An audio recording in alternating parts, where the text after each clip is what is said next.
PSG Fan TV, bonsoir à tous, bonsoir à toi Antoine. Salut les gars. Départ parfait. Je me souviens pas de la dernière fois où on avait aussi bien commencé. Donc 5e journée de Ligue 1, 5e victoire. Tourelle, je crois. Les premiers matchs de Tourelle, on avait fait un parcours de folie. Il me semble que c'était le record. Hein. Effectivement. Là, on est sur les mêmes bases. Effectivement, un petit mot, je voulais commencer par Ander Herrera, qui une fois de plus, oui, parce que c'est un joueur qui est un peu, je dirais, sous-coté au sein de l'opinion, mais tout de même, il est très souvent décisif. Il est irréprochable, c'est le type même du joueur d'équipe, le type qui va pas faire chier dans le vestiaire quand il joue pas, et qui, quand on le met sur le terrain, va faire le taf. Il est pas flashy, il fait pas des trucs incroyables, il dribble pas comme les stars du reste de l'effectif, mais c'est un joueur qu'on peut jamais critiquer parce qu'il donne tout et il pense que à l'équipe, quoi. Il pense pas à lui, et c'est pour ça qu'aujourd'hui, quand il met 2 buts comme ça fait plaisir qu'il soit un peu récompensé. Très bien, sur l'aile, en tant qu'attaquant, on a vu un joueur qui ne joue pas, qui est très peu titulaire. Ouais. Je pense à Rafinha, bien sûr.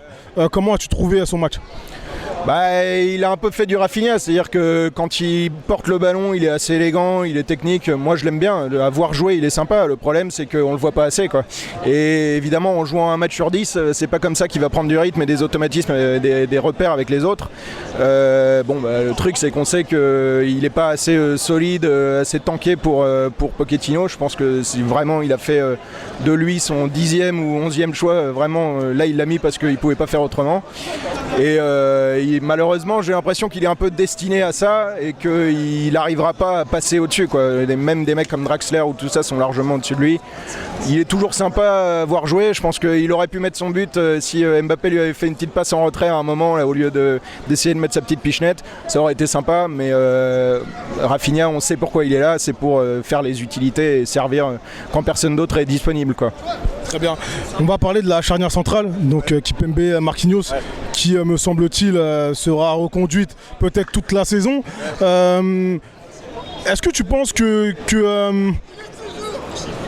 est amené à changer? On parle de Ramos, qui n'est pas en forme, qui peut-être était finalement un mauvais choix. Je l'ai lu, oui.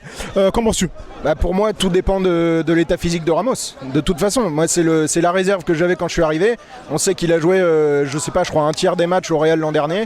Dans quel état physique il est? Alors, quand il est arrivé, tous les observateurs nous ont dit ouais, il a eu des résultats physiques au test incroyables.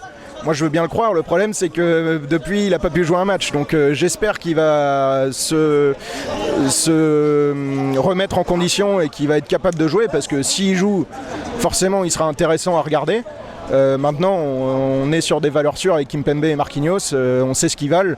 Et ça va être dur de faire le pari de changer cette charnière. Moi, je pense qu'aujourd'hui, par exemple, Kimpembe, je ne sais pas si c'était vraiment nécessaire de le faire jouer parce qu'on savait qu'il était un peu diminué. Même en équipe de France, il a eu un peu de mal et je crois qu'il a mal au pied, enfin qu'il s'est fait un truc. Bon, il faut voir de toute façon avec Kerrer qui a l'air de revenir un petit peu enfin en condition. Un bon début de saison. Voilà, c'est ça. On a un peu plus de profondeur de banc, on va voir ce que ça va donner, mais pour l'instant, clairement, les deux sont largement au-dessus des autres. Merci à toi. De rien, et puis juste un petit mot, s'ils m'entendent au PSG, remettez-nous Phil Collins parce que c'est pas possible cette musique d'entrée, il faut rester sur les valeurs suivantes. D'accord. Tu penses que peut-être un peu de renouveau Pour moi, il y a des choses avec lesquelles il ne faut pas transiger. Il y a des symboles.